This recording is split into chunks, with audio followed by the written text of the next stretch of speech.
so that we have a sense that there's somebody on the outside. So we're expecting people to show up in this room? They'll be coming in. They kind of straddle in. Bless you. Just the lighting. Always had that. Just so you all know, you're not on mute. Oh, really?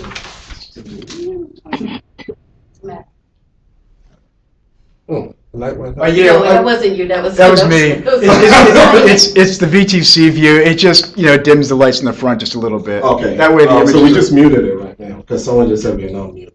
Right. No, So well, the phone line is still not muted. Oh. I dialed in a couple of minutes early, but I can hear everything you all are talking about. Oh, okay. You hear me now? Yep. Okay, that How about didn't do now? anything. That didn't do anything. How about now? You won't be able to, she can hear you, Yeah, but you but won't. she can't talk back now. Right. I just did the Right. Do both of them? Yeah. All these mics are live, so they're going to hear. I can't manipulate that when I'm giving my presentation. So if people are going to call in and you want to help them talk, whatever, that's too much for me to do and give my presentation at the same time. I can handle it from here. Mostly I just wanted you guys to be aware that the mics were hot. Okay, thank you. Good morning, sorry. My name is Goki. I'm the program manager for the Federal Women's Program. Thank you. You got 1 minute. It's 11:29. Good morning. Hello, thanks for coming. Hi, my name is Goki. Thanks for coming. Angela, nice All right, it's a pleasure. Thank you. Hello.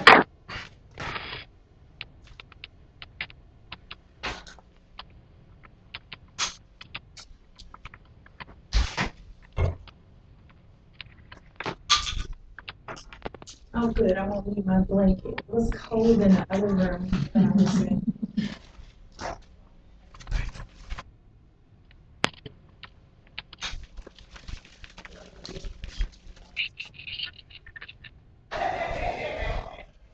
Good morning, everyone. My name is Goki Taiwo. I'm from the Office of Equal Opportunity and Civil Rights, and I'm also the program manager for the Federal Women's Program. On behalf of OEOCR and OHC, I would like to welcome those of you here in the Media Center and those that have joined us remotely from outlying offices in Baltimore, Bethesda, DC, and the regions. As a reminder, for those who called in remotely, please remember to mute your phone lines. Thank you. Today's Lunch and Learn program, Lunch and Learn workshop is titled Goal Setting for Personal and Professional Success. Through this workshop, participants will learn how to connect the dots between current strengths and passion to a vision for the future, create a personal mission statement, identify strategies for better personal and professional decision making. I'd like to introduce our coach for today. Her name is Caroline Ingles. She is a leadership development specialist with the Division of Talent Development with the Office of Human Capital, OHC. Caroline began her federal career 30 years ago, working for NSA as an intelligence analyst and linguist. During her 14-year tenure there, she participated in the management training program and served in variety of capacities, including State Department liaison, and worked on many overseas assignments. Today, towards the end of her tenure at NSA, Caroline took a course called 7 Habits of Highly Effective People. And it was at that time that she began to think about moving her career in the direction of leadership development. Prior to coming to CMS, Caroline managed leadership development training for the Agricultural Research Service at USDA agency with over 1,000 employees. At CMS, Caroline's most recent accomplishments include graduating from the Federal Coaching Training Program and getting certified as a coach with the International Coaching Federation. She is looking forward to at least another 10 years in federal service. Please give a warm welcome to Caroline. Thank you. Thank you. Thank you, Coco. I'm very happy that Hi, is there a way to mute people? Today I'm hearing a lot of background noise. It's a full setting. Aristotle said that And man just is a can someone just goal-seeking animal. pull the His microphone life only closer has to meaning the when he's people, reaching the out and individuals that striving are for it. speaking? And I think I could say Whoever that owns the applied WebEx to can me log in in my online and career right-click on people so and mute far. them. As you heard in the little introduction about me, I spent a lot of my initial career working for NSA. And I have to say it was the most intellectually challenging job I've ever had. For someone with a degree in Spanish and a master's in linguistics, it really fed my intellectual curiosity. And it also fed another need of mine, and that was to travel. Ever since I was a little girl, reading the World Book Encyclopedia Childcraft edition. Does anybody remember that? Childcraft from, I don't know, encyclopedia. That really ages me, I guess. It's all Wikipedia now. But I used to read through this book and see all the places in the world I wanted to travel. And working for NSA gave me that opportunity. But as I progressed in my career there, although it fed my intellect and it fed my need to travel, the job wasn't really feeding my soul after a while. It didn't really fit me politically or spiritually. And I thought about leaving, but at that point I was already GS-13, and I had on what I call the golden handcuffs. Anybody know what I'm talking about, golden handcuffs? Anybody been shackled by those? Well, you know, not like I was living large, but I was living pretty well. I was living in South Baltimore, had my own little house, had decks on the roof, watched the harbor, and it was a nice living. And every time I looked at it for a job that I might like, other than working for the National Security Agency, the pay was half or less than half of what I was making, so it was hard for me to leave. And so I was always looking for the next opportunity, so I took an assignment in Colorado. I was living in Maryland, wanted to go to Colorado, basically because I wanted to hike, honestly. Kids in my neighborhood call me Granola Girl. So I went out there, I wanted to hike, and I took a job in training. That's how I got into training in the first place. And so I was motivated by non-work issues and ended up learning how to train. And while I was out of Colorado, it turned out to be a really great move. I met my husband, I had my daughter, and at that time, I had an escape route. I decided to quit NSA when my daughter was born.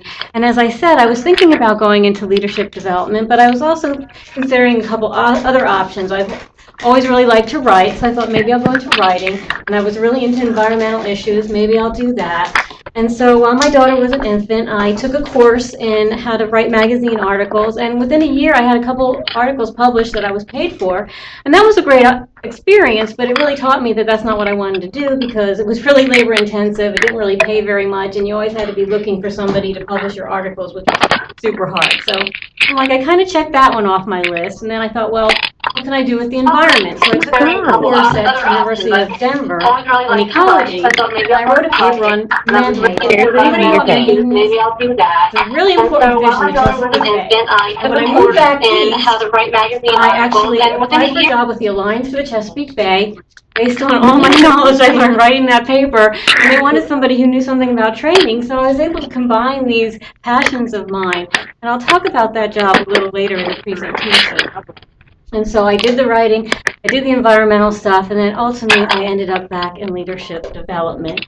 And currently, as you heard in the introduction, my passion is coaching, and I really love doing the coaching. And I became a GS-13 in my early 30s. I'm still a GS-13. I've had an opportunity to be a 14, and that's where the personal mission statement came in really handy for me. I reviewed my plans in light of the mission statement. I was offered a GS-14 job, and I decided, no, it doesn't fit with my mission statement, and so I turned it down. And I'll talk about that a little bit more later. And so let's get going, and I'm glad you all got the handouts we had there. So we're going to do some interactive things today and get you on the path to writing your mission statement. So you might be familiar with this guy, Stephen Covey. He wrote 7 Habits for Highly Effective People. And back in the day when I took the class, it was a week long, and they gave you this huge, really executive, wonderful-looking binder. Hello, you can't hear over the phone. But that's what started me out on my journey. Anybody ever take 7 Habits? So you may have started with Can the presenter hear the people speaking on the phone? So he said famously, I don't think that they can. I have sent an email, and I'm getting ready to call to see if someone can walk down to the Now, Alice in Wonderland says, if you don't know where you're going, any road will do, right? So these are 2 contradictory statements, and I think there has to be a balance between it. I saw a really great commencement speech a couple years ago delivered by Stephen Colbert at Northwestern. That was his alma mater. And he was talking about your dreams and your goals, and he said, you know, 10 years from now, 20 years from now, if you look back at college and maybe you didn't achieve the dream or goal that you had at that time, he said, that's okay. That's okay. Our dreams change. Our goals evolve. And you know what would happen if our dreams didn't change? We'd have a lot of ballerinas and cowboys running around, right? So I always keep that in mind, too. Things change, and we change. And so here are the objectives for this hour presentation this morning. We're going to help you clarify what drives you, what's your purpose, vocationally and personally. We're going to have an understanding at the end of this of what a personal mission statement is and how it can guide you in your decision making throughout your career. And you're going to connect the dots. We're going to be talking about things in your past, things in your future, things in your present, and what can we use that information, how can we use that information to come up with a personal mission statement? And today is just the beginning of your drafting, and you might need more time, and you definitely probably will need more time than just this morning to come up with it. And so here's the format of this morning. We'll have an introduction with some quotes to ponder. We'll define mission statement, and then we'll gather that raw material I was talking about the past, present, and future. And then you'll start drafting, and we'll talk about how to implement your mission once you have that rough draft ready. So here's the first quote. Let your life speak. It's an old Quaker saying. What does that mean, let your life speak? Resonate with anyone?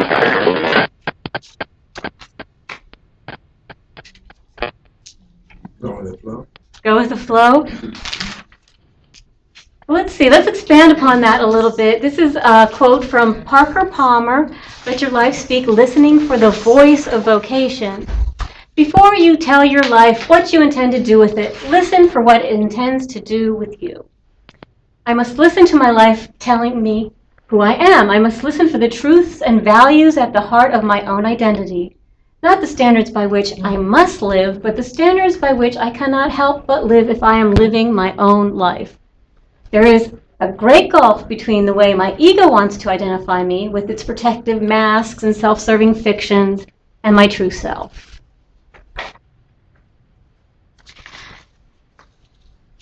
There's a book out called Follow Your True North by Martha Beck. And if this resonates with you, that's a book I highly recommend. I think I got her last name correct.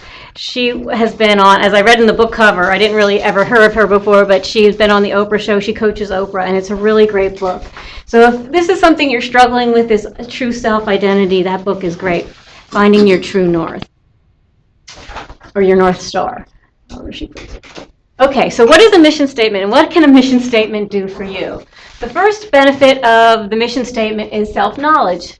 So by the process of going through these activities this morning, you'll have a greater understanding of who you are and what you're about and what you value. So it's going to take some introspection, some self-analysis, and some written expression. I know writing isn't something that everybody does in their regular life or their day job, so it might take a little time. And it's going to contain your innermost thoughts and feelings. It's what you value. And then for decision-making purposes, it can help you because it's going to act like a roadmap for you as you journey through life. It's going to be kind of like your written personal constitution that you can refer to.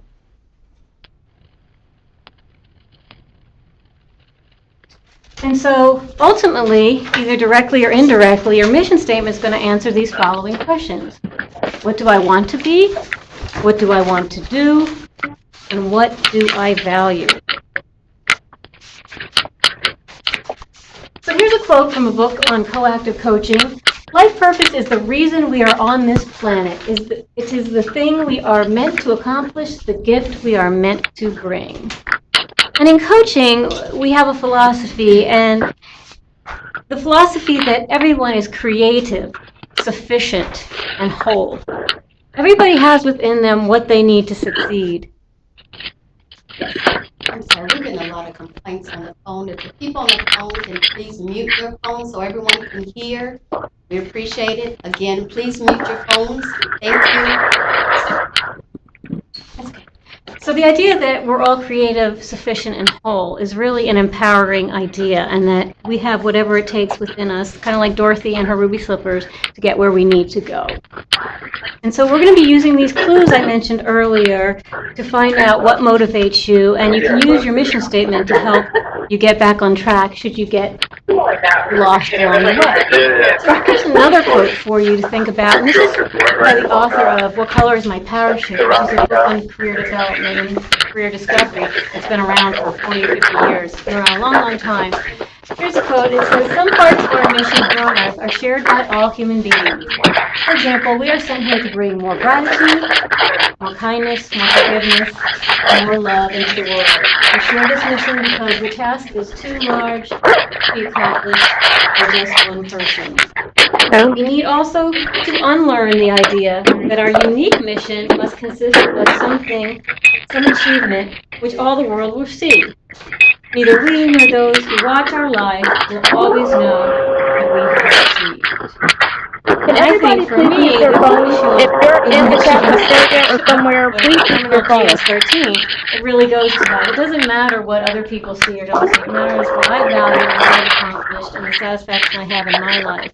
And so, to sum up that quote, I would say is, "To thine own self be true." And hopefully the mission statement will help you with that.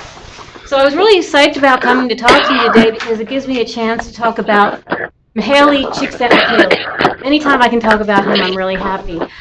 He wrote this book called Flow, The Psychology of Optimal Experience. I'm sorry to interrupt, but the callers on the line can hear me. If you guys could please mute your phones as we can hear all of your background information, such as photocopying. Thank you. This book through a sermon I heard at the First Unitarian Church in Baltimore, and a lot of their sermons are delivered by lay people, and this was also delivered by a congregant there. And she was talking about this idea of flow, and it was so resonating with him. Yes, I feel like I'm in that moment of flow. But it was kind of ironic or maybe counterintuitive to what people would think, because I had just been diagnosed with breast cancer. I had just had I always say it's a minor operation to remove some cancerous cells, and was at the beginning of a 7-week journey of radiation treatment. But at the same time, I was also working that job for the Alliance for the Chesapeake Bay, and I had created this workshop on social marketing, which is using marketing for the benefit of society of individuals. For example, if you want somebody to wear a seatbelt, how would you get them to do that? So I created this workshop on social marketing, and it was so well received, and I got to do it throughout the Chesapeake Bay area, and the EPA asked me to go to Chicago and did it, and Chattanooga, and I was just like really in this flow moment. And you see from the graph, the flow moment is when your skill level is high and the challenge level is high. You get into flow. And that's a really, really great place to be. So as we go through these clues, past, present, and future, I want you to start thinking about where is your flow moment. And that's what, like I said, it's a really great place to be. Now, relaxation isn't a bad place to be either. But really, when you're in the flow, all the other cares kind of melt away, and you're really just focused on the job. And that, I think it's a great place to be, and this is a great book. Whoever's typing, could you please put your phone on mute? I think it's really rude. People are trying to listen to this conference. Right now, and you see before you 4 different questions. What are you passionate about? What was one of your defining moments after which you knew life would never be the same, and what did you learn? What tough problems have you overcome in life that you could teach or counsel others about? And what personal or professional accomplishments make you the proudest? What favorite skills do you use or develop in the process? So what I'd like you to do now, and we're going to talk about something really personal to ourselves. I want to create a really safe space and really be supportive of one another. I'd like you to pick a partner. Probably it's going to be somebody sitting next to you, because that would be easiest. And I want you to choose one of these items and give it some thought. I'll give you a couple of minutes. And then share that information with the other person. So, any questions on the assignment? Okay. And folks on the phone, you might have to Skype somebody if you want to engage in this activity.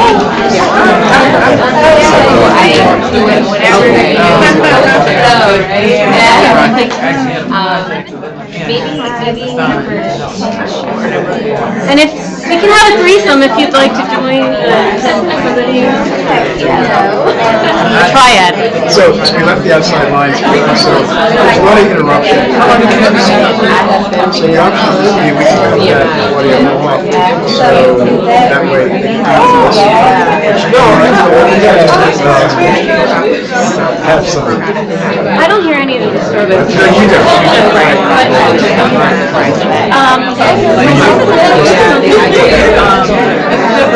So just yeah, I think people are learning this. Sounds okay.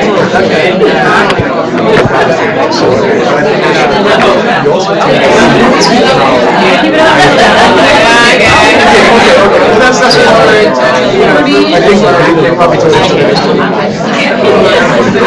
Yeah, all right, otherwise,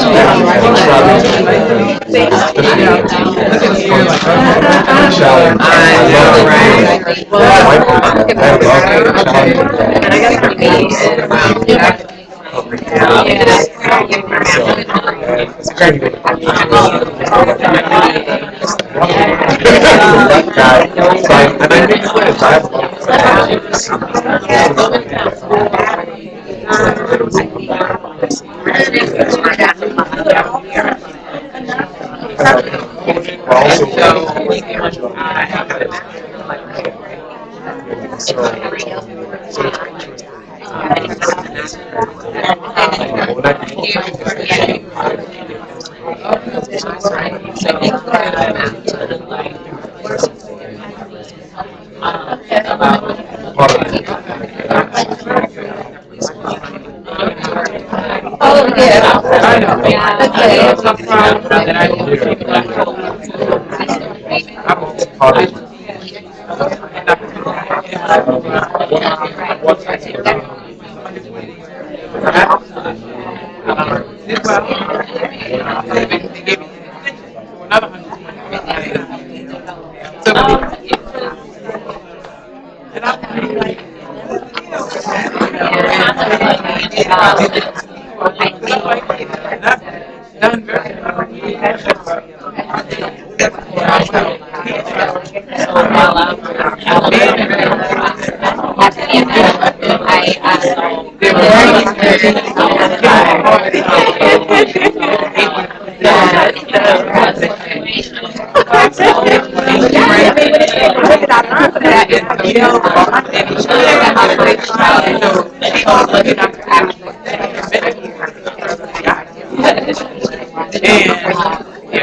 This one.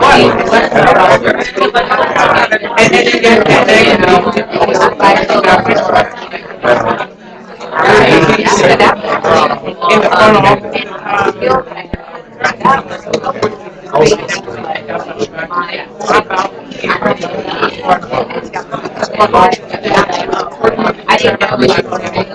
Very interesting there.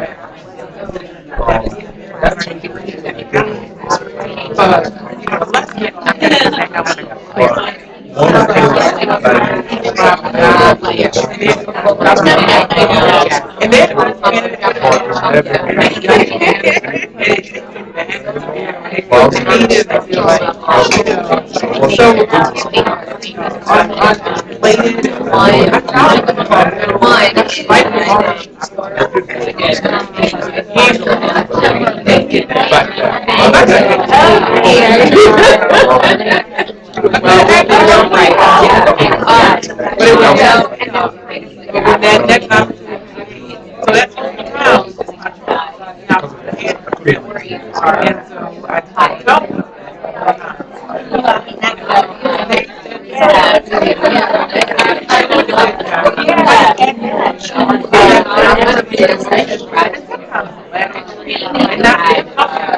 you know what I mean? It's sort of like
Okay, ladies and gentlemen.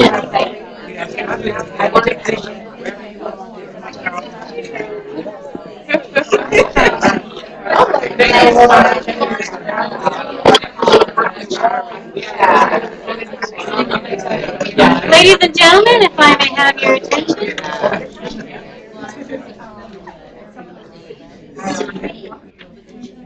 So what was that like for you? Good? How many people are talking to somebody who is a complete stranger to them? Wow. How does that feel talking to a stranger about that? Okay? It was invigorating, It was invigorating. So you feel positive now, right? You feel like Wonder Woman and Superman? Yeah. So did you have any aha moments? Some people saying yes. Anything you want to share? I know it's kind of a big group. I'll share, like between my partner and I, we shared totally different stories, but the theme was the same, is that, you know, as women, as mothers, as working women, we focus a lot on taking care of everyone around us and making sure everything stays afloat and everything flows the way it should, and we neglect ourselves sometimes in the process. That's interesting. Good observation. Something to keep in mind when you start writing your book. Miller, please. So, number one, which was like, what are you passionate about? And, you know, we all know how to give the fake answer. Right? The fake answer. Like the one, the politically correct answer. Oh, okay. Oh, yeah, I like to clean. Whatever your current job is. Right. So I just said what I really thought, which is like, I don't even know what I'm passionate about anymore. Like, I don't even remember the last time I was passionate about something. Because of all the roles you have to do. Just so many things. And we actually, oddly enough, connected on that level, which was, you know what? Yeah. You know, I don't, you know, what is that passion thing about? You know, I'm trying to find that thing. So hopefully, you know, in doing this session here and answering these questions, maybe we'll be able to go back into or tap into what that thing is that makes us passionate. But I hope so. Yeah, I just really felt like connected with her when she was like, yeah, I feel the same way. You never know you're going to run into a kindred spirit. Excellent. Anybody else?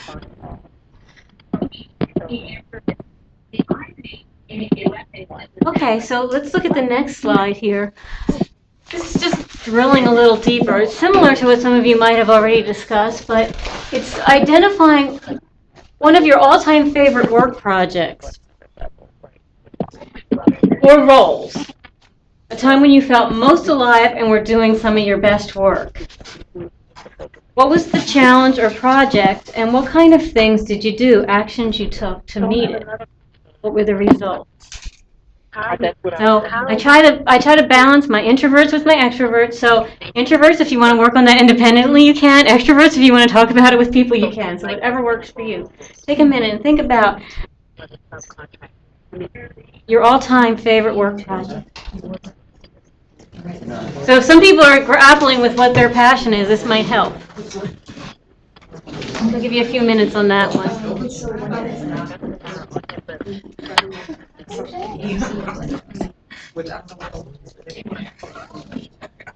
Okay. Yeah, so like this one, they weren't the main. Does it have to be a TMS? No, not at all. Wherever. It doesn't have to even be work-related. Oh, cool. But it doesn't for Because me. sometimes we want to make our avocation our vocation, and that's absolutely Like cool. when their part was students. So yeah, they work with you know, the AMA and guys. But what was their role?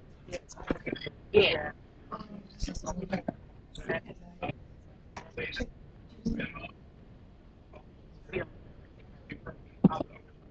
Right.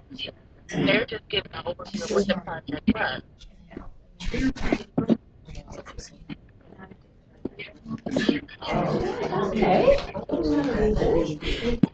Validation there. He's asking. That was something that should have happened. Yeah. That's awesome.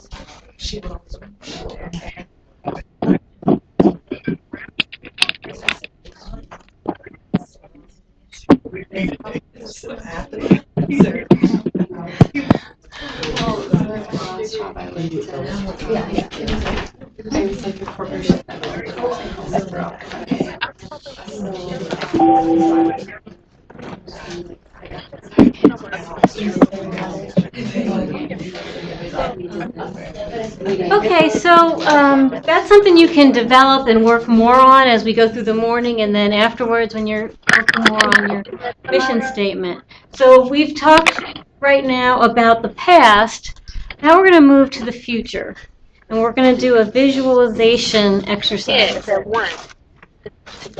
So, we're going to get clues from the future. We'll do a visualization of a conversation with your future self, who is 20 years in the future.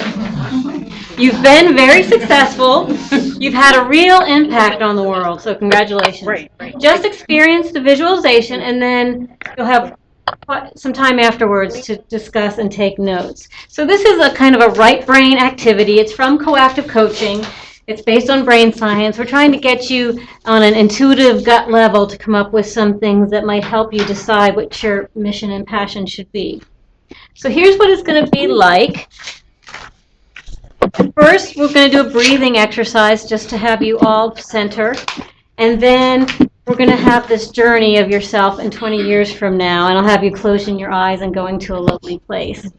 So let's do the breathing right now. So you may close your eyes if you feel comfortable to doing so. If you do not, just kind of look down at your hands or the table, whatever works for you. So the breathing exercise is you inhale for 4, you hold it for 7, and then you exhale with 8. So it'd be like inhale, 2, 3, 4, hold, 2, 3, 4, 5, 6, 7, and exhale. Okay, so let's try it. Inhale, 2, 3, 4, hold, 2, 3, 4, and a big whoosh. Exhale, 2, 3, 4, 5, 6, 7, 8. Repeat. Inhale, 2, 3, 4, hold, 2, 3, 4, 5, 6, 7. Exhale, 2, 3, 4, 5, 6, 7, 8. Imagine traveling to a lovely place and arriving outside the dwelling that you will be living in 20 years from now. Look around at the landscape, setting, the colors, any sounds, smells, feeling. Imagine knocking on the door, and as the door opens,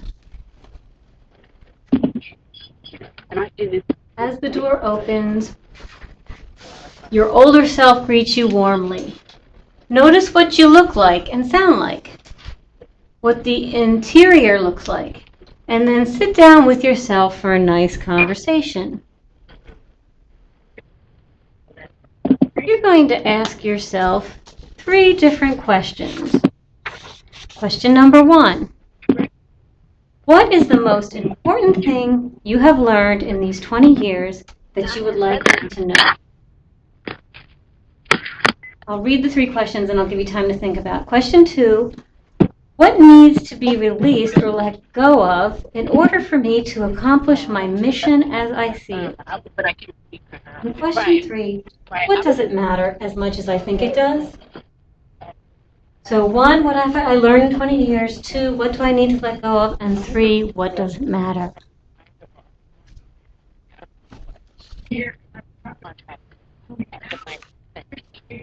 That was my understanding. Right. So that's what.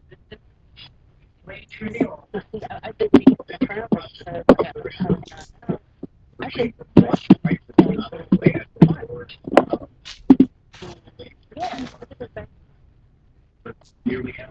and we're just getting now.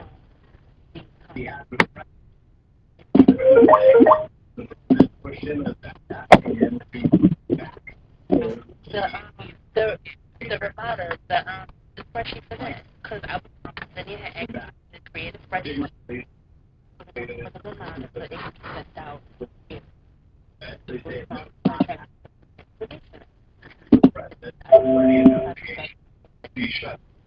He did not. And now, this week, I get saying go file the contract.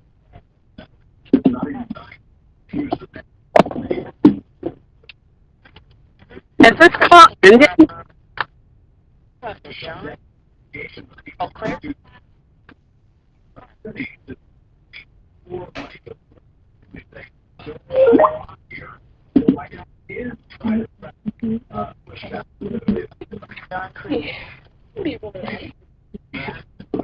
There's a lot of background noise.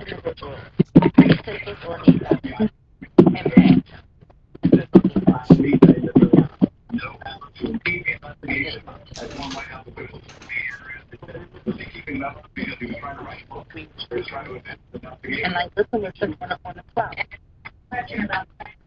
John's email was sent on the 2nd. Okay, so he just sent this out. So he sent this out on the 2nd. The reminder So you may gently open your eyes and share any insights that you might have gleaned from this exercise with your partner.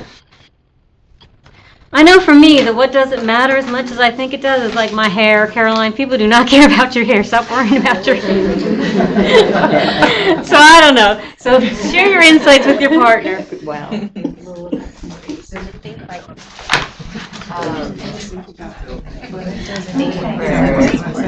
Remember when I stopped working for one day?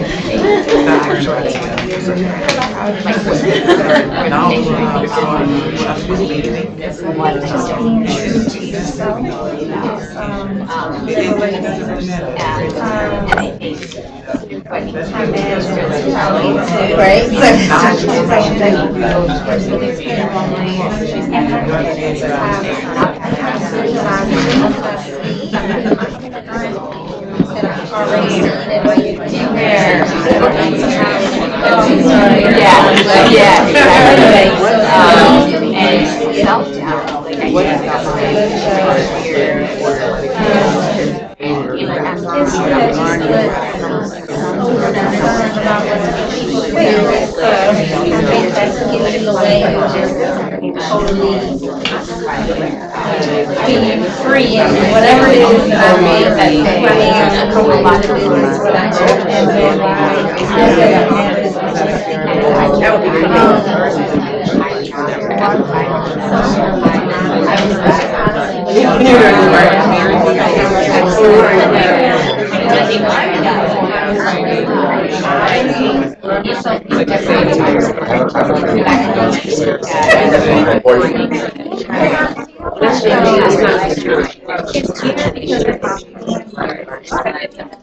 I don't know. And I say So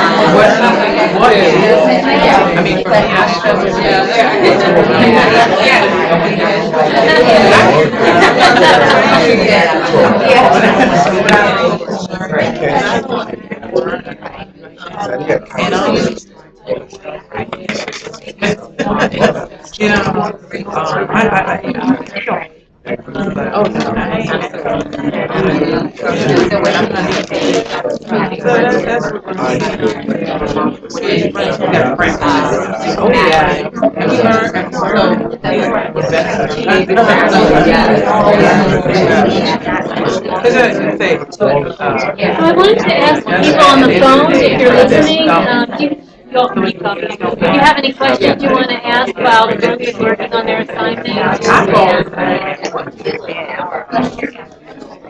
You can just identify yourself and ask.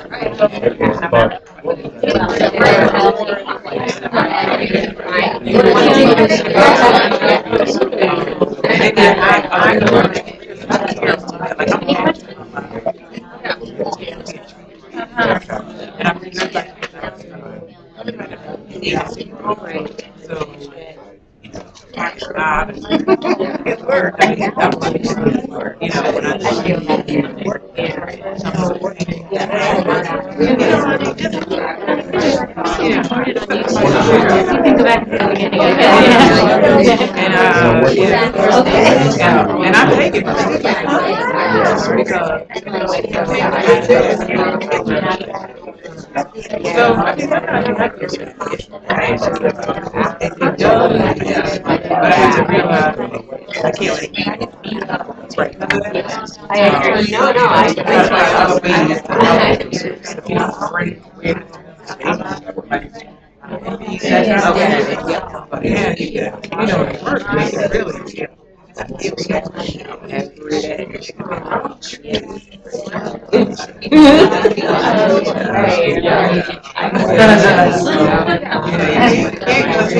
No. Even though you want to.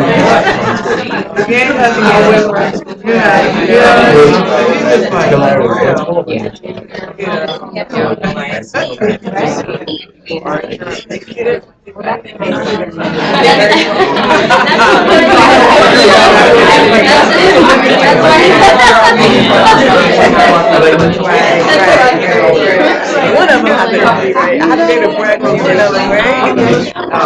There is public questions. I just took it out last night.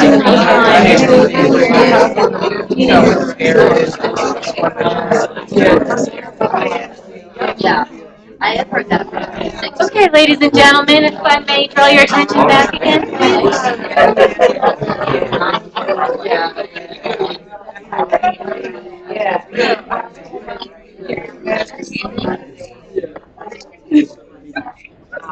So I'm curious, was there a question of the three that really hit home more than others? Gave you a new perspective? I think the most difficult of the three is the second one. That requires a lot of introspection, a lot of admitting stuff to yourself you might not be willing to admit.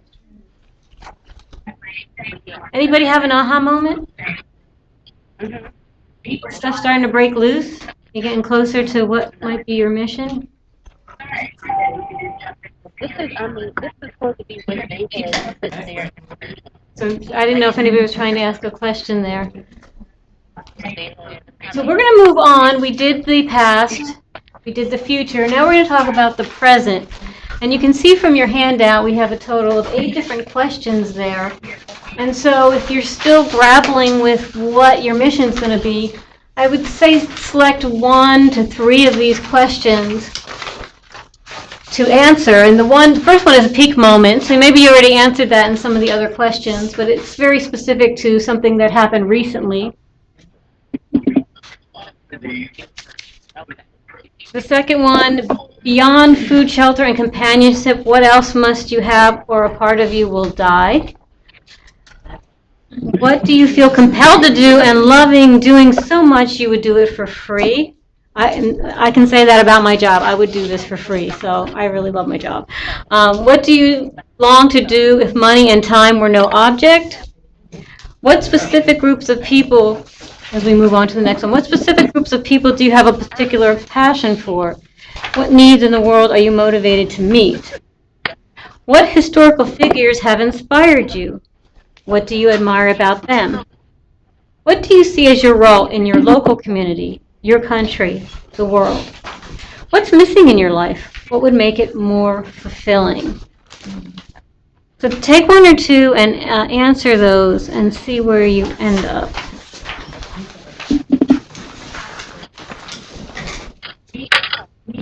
The idea, and I think hopefully you can see that, is to pose things, give you a different lens, to make you look at it from a different way, to help you come up with what your passion is. In your bed, go at the top. Because there are numbers there.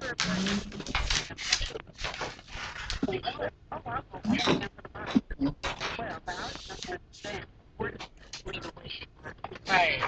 But there is, yeah, go at the top. Okay.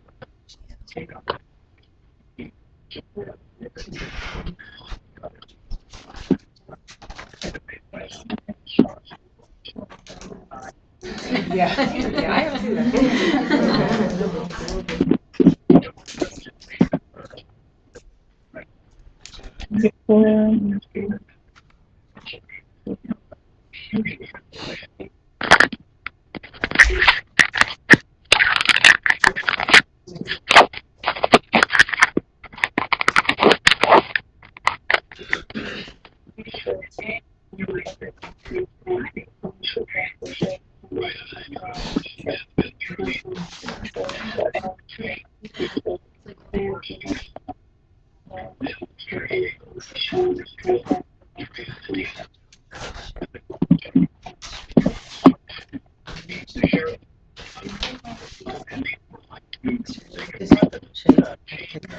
For my daughter. It just reminded me. Excellent, excellent.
Why do you need to know that? Yeah, you know, what else?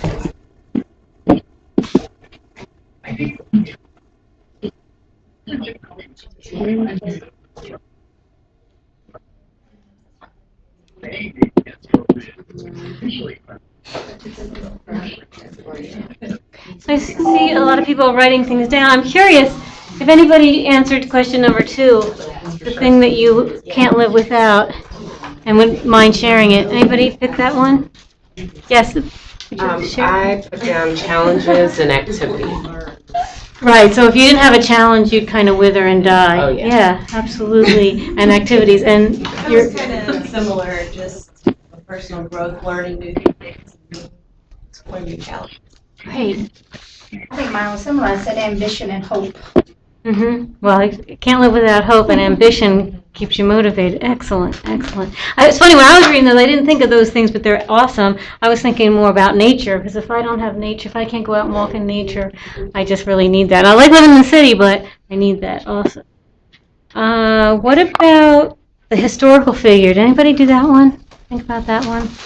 What historical figure has inspired you, and what do you admire about them?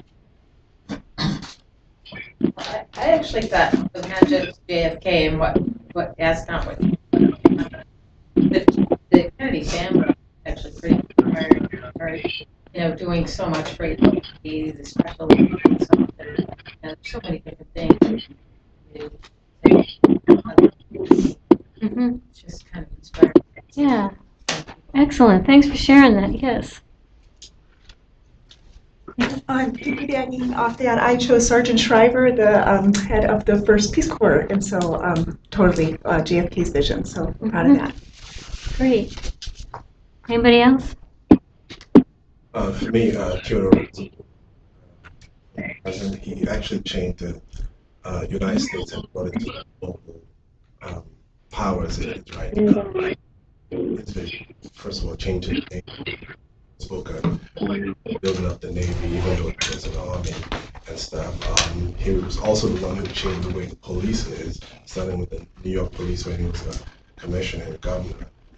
And he envisioned a global power, which he kind of observed the British, when the British were in power in the 18th century. That changed a lot of things. Also, while the national Park Service. The Park Service, yeah, he's one who set that up. He's done so much. Yeah, he's one who was taking all horse riding and stuff and set that up. A lot of people don't know that. So look at him, he's very inspiring because of the challenges. He was able to break through all that and inspired his cousin who present to Wow, yeah, he did a lot. And plus he was great in that movie, Night at the Museum. Well, I've read several books. Oh, yeah, it sounds like you're really, yeah, he sounds like a great guy. Yeah, absolutely. Anybody else? What about, I'm not going to ask number 8, but number 8 is also very powerful. What's missing in your life? What would make it more fulfilling? And that's really also a deep question, to admit that to yourself and to work towards it. We have a class that we bring in a contractor to do here at CMS Leadership Institute, and it's called Creative Leadership. So numeral 8. Anybody take the class? It's pretty awesome. Chick Thompson. It's very inspiring. And so the one question that he asks, which is might sound kind of counterintuitive, he asks, think of a thing that you would never do. Like, I would never do that, and then do it. Now, not something painful or harmful, but, do it. And I started thinking about that yesterday or today, and I'm not really happy with how old age is wreaking havoc on my body, and I started thinking about, what would I never do? I would never run a marathon. And I started thinking, oh my gosh, now I have to run a marathon. Maybe I'll just start with a half marathon, I don't know. But I'm actually contemplating that thought, which is really odd because I would say I would never do that. So the idea behind that is just to look at something from a different way and break loose. How do you break loose your mindset? We are so trapped in those ruts. The Conestoga wagon wheels that are still in the ground out west. You can still see them. What are the ruts of our lives that we cannot get out of? Because we're trapped. And that's why these classes are great, like Chip's class. Even if it's an 8-hour class, even if you only get one new idea from it, that's valuable. That's worthwhile. And because we, at CMS Leadership Institute, we don't feel like everything that we teach you is like brand new to you. You've never heard it before. No, it's just kind of reminding you what you already know and how to break that free and how to inspire you to take action. That's the thing. The thoughts. You can think, my former staff member used to say, talk about thinky thoughts. You can think your thinky thoughts all day long, but if you don't take action, what good are those thinky thoughts? I don't know what it meant. That was his term. I don't know. Okay.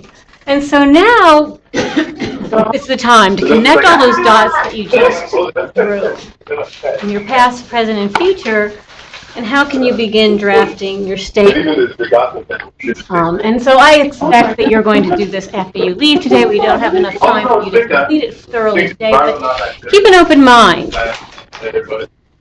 Mission statements can sound corny, grandiose, flowery, but the words you choose can also motivate you tremendously. Exercise patience. Be patient with yourself. It can take years for you to clarify your mission, quest, or purpose. So a couple of you raised your hands, you did mission statements before. Has it been years? Have you looked back at it ever? To revise it? Yeah, so if you put it in a vault like at the end of Raiders of the Lost Ark, it's probably not helping too much. And they've given you, and this is in your handout, some like paint by number stuff. So if writing isn't your forte, how can you fill in the blanks here? So I believe my life mission, I believe my personal mission in life is to use my what skills, gifts, talents, qualities to do what. I'll know I've been successful when I've impacted the world in the following ways, and so forth. Maybe my one-year goal is to do X, Y, and Z. Now, before I give you time to do that, I had an interesting experience because I teach 7 Habits now, and I went back when I started to teach it, and I found my old material, and I pulled this book out, and I found this. It was a mission statement. I had written one when I worked at NSA, and that one's totally boring. Won't read it to you. But I found this, and I wrote it while my daughter was an infant. And I'm going to read it to you really quickly, and then I'll tell you the one that I created just a year ago. It says, I will strive to do the right thing no matter what the consequences. I will not dwell on the past, but merely use it to inform the present and future. That never happened. I will keep my spiritual goals in mind at all times. I will love my husband and my family unselfishly. I will constantly seek new insights and experiences. I will try walking a mile in another moccasins. Still try to do that. I will never give up on what's important, but will let go of what is not, except for my hair. I will always be thankful for what I have. I will not, this is a tough one, I will not let my need for financial security unduly influence my choice of employment, for every day I spend in an unfulfilling job is 24 hours of my life that I can never regain. I won't worry. Totally didn't follow that one. And my last sentence was, I will dance. And I have danced. So that was good. But, it's keeping yourself honest. I really didn't remember it, and when I found it, I'm like, oh, this is interesting. When did I write this? So you really need to keep it out and keep it useful. So I've grown a lot since then. Here's my new one. It's more like a haiku. Be a role model. Be mindful. Be joyful. In balance. So whatever motivates you, whatever you do. So take some time now and start working on yours.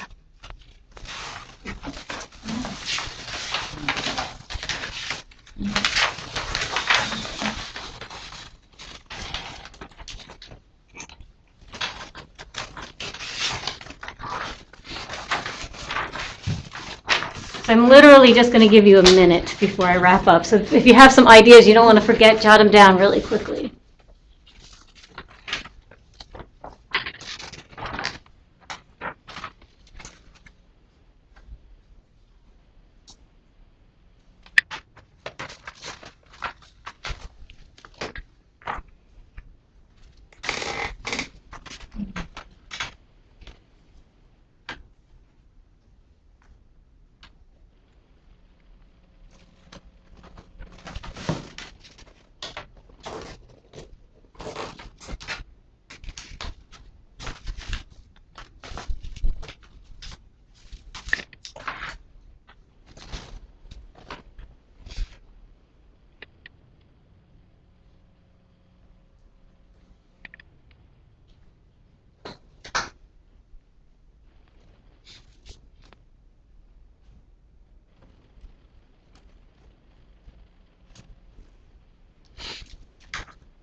So once you have your mission statement in a state that you are pretty happy with, this you can take with you, it's in your packet. These are steps that you can use to actually implement your mission. So take it from your thoughts into your actions. What are the steps you need to take? What's impeding you? What do you need to remove? I think those are all really great questions to get you started.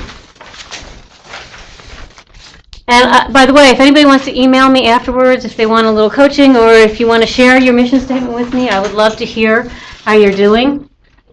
I'd like to end with this quote. This is from a calendar I had when I was in high school, and I kept it with me all through college, and I still really love it today. This is by Louisa May Alcott, who wrote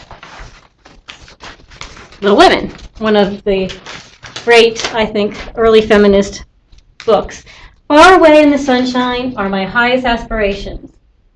I may not reach them, but I can look up and see their beauty, believe in them, and try to follow where they lead.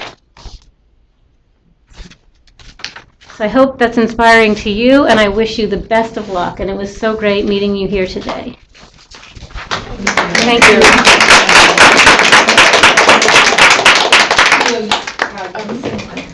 Can you provide your name and email address? Sure. I'm Caroline Ingalls. It's Ingles. Yeah, I didn't put it up there, did I? Goke was going to do the introduction for me, so I guess I wasn't thinking about that. So it's Ingles, Caroline with LINE, at cms.hhs.gov. Thank you very much for everybody for attending, both here in the Media Center and also in the outlying regions. We're very grateful for this. We have many more Lunch and Learn workshops developed by myself and also my colleagues at OUCR, so we always appreciate when you attend that. We have one next week for the veterans, yeah, and I think other people can attend, right? Yes, so we always have one, and I know I have another one coming up in July 26th. Can't remember the title right now, but July 26th, we're working on that to have another coach come out. So we really appreciate everybody, and give a warm round of applause for Caroline. Thank you very much. Yeah, I'm going to hang around for a few minutes if anybody wants to talk. Thank you. Come to CMS Leadership Institute classes. We'd love to see you.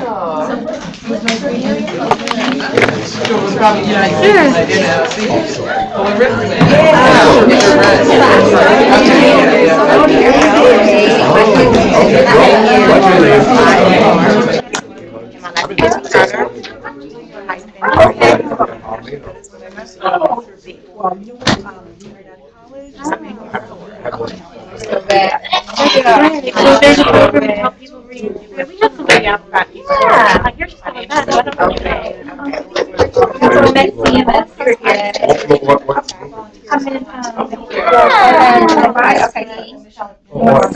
Just stay connected now. Yeah, terrific. Good. Nice seeing you. Good luck with your resilience thing. I know Bernie loves to do that. I really appreciate that. Yeah, we're going to have good training. Good. Hi.